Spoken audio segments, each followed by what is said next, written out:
Your Excellencies, ladies and gentlemen, the COVID-19 pandemic has shown us just how devastating a global cross-border threat can be. Climate change and biodiversity loss are no different.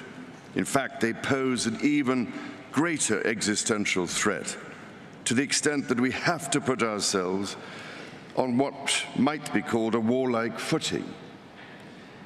Having myself had the opportunity of consulting many of you over these past 18 months, I know you all carry a heavy burden on your shoulders, and you do not need me to tell you that the eyes and hopes of the world are upon you. Good afternoon, everybody. Welcome to COP.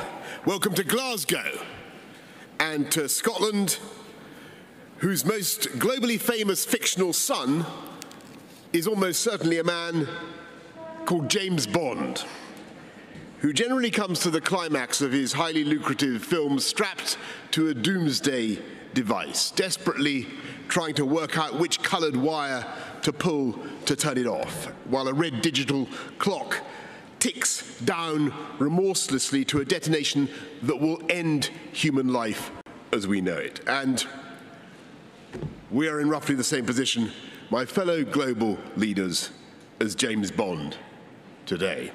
Except that the tragedy is, this is not a movie, and the doomsday device is real, and the clock is ticking to the furious rhythm of hundreds of billions of pistons and turbines and furnaces and engines with which we are pumping carbon into the air faster and faster, record outputs, and quilting the earth in an invisible and suffocating blanket of CO2.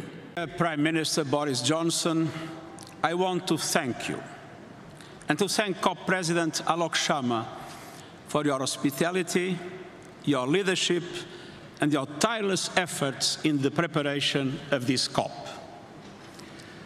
Your Royal Highnesses, Excellencies, ladies and gentlemen, the 6 years since the Paris Climate Agreement have been the 6 hottest years on record.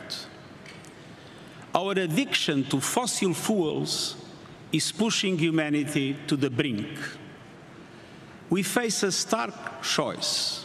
Either we stop it or it stops us.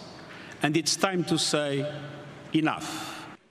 That's what COP26 is all about. Glasgow must be the kickoff of a decade of ambition and innovation to preserve our shared future.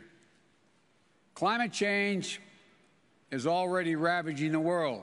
We've heard from many speakers.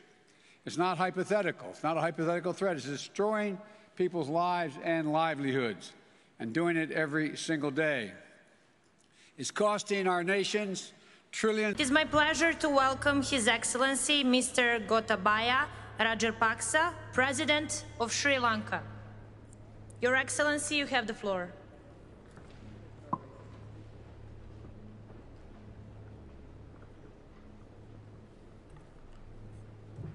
Chairperson, Excellencies, Delegates. This event takes place at a critical time for humanity.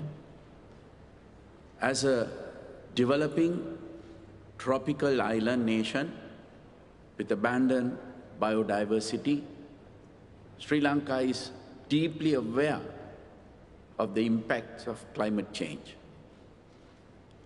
Our rich philosophical heritage, shaped by Lord Buddha's teachings, places great value on environmental integrity. Sustainability is therefore at the heart of our national policy framework. Sri Lanka's updated nationally determined contributions aims to reduce emissions towards achieving carbon neutrality by 2050. We have prioritized enhancing national forest cover with initiatives underway to increase our carbon sequestration capacity by 7% by 2030.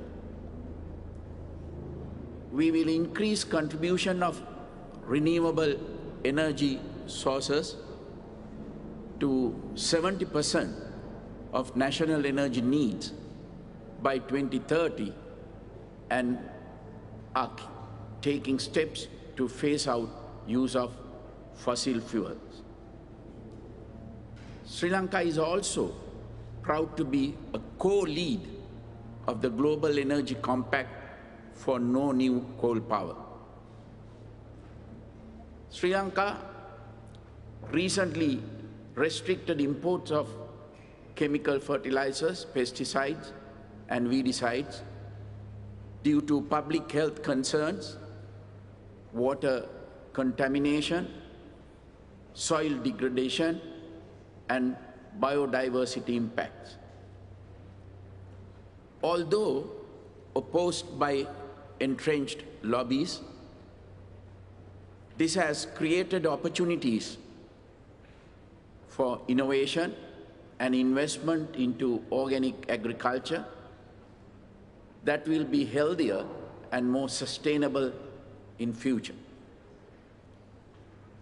Reactive nitrogen emissions from overuse of artificial fertilizer is a major contributor to climate change. In 2019, Sri Lanka spearheaded the Colombo Declaration on Sustainable Nitrogen Management, which seeks to have nitrogen waste by 2030. We look forward to more countries joining this initiative. Sri Lanka also leads the action group on mangrove ecosystems and livelihoods under the Commonwealth Blue Charter initiative.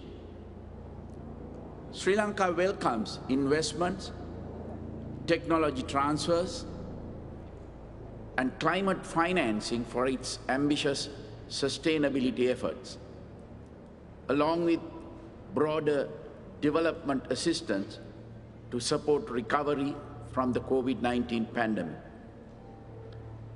Climate change affects all nations, but disproportionately impacts developing island nations. Developing nations that take bold steps towards climate change mitigation and adaptation deserve extensive support. It is essential that the world's largest emitters of greenhouse gases fulfill their national commitments and assist developing nations navigate through the climate crisis. I call upon all nations to work together in a spirit of true cooperation to overcome this crisis and sustain humanity and our planet. Thank you.